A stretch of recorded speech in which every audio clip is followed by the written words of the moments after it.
এবং তিনি মূল্যবান বয়ান পেশ করবেন।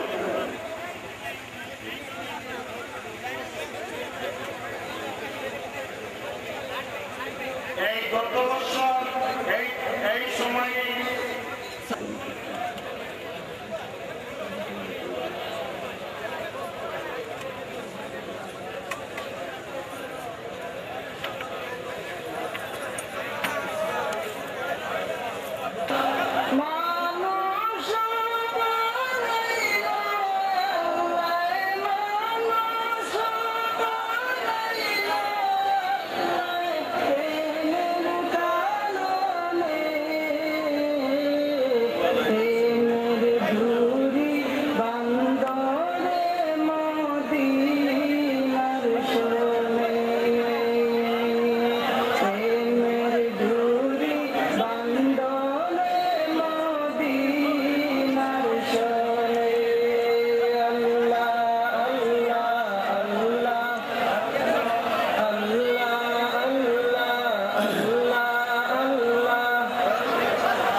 আমার নামও আছে।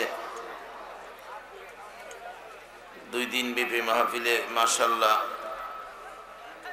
অনেক আলেম ওলামারা উপস্থিত ছিলেন। আসুন আমরা আলোচনায় যাই। এই নবীর বাগান জান্নাতের বাগান, এই জান্নাতের বাগান নবীর বাগান যেন আল্লাহ কবুল করেন, সেজন্যই দোয়া হবে। আল্লামা সাহেব কিবলা ফুলতুলি রহমতুল্লাহ আলাই দুনিয়ায় নাই, আজকে জকিগঞ্জের মাটিতে জান্নাতি বিছানায় ঘুমিয়েছেন, ওই রকম অলিদের রুহানি ফয়েজ কিভাবে পাওয়া যায় সে রাস্তাটা আমরা খুঁজে বের করব। তাই যারা সিন্নি খাওয়ার পর হাত ধুইতে গেলেন, পানি খাইতে গেলেন, আপনারা দয়া করে আবার প্যান্ডেলের ভিতরে বসে পড়ুন।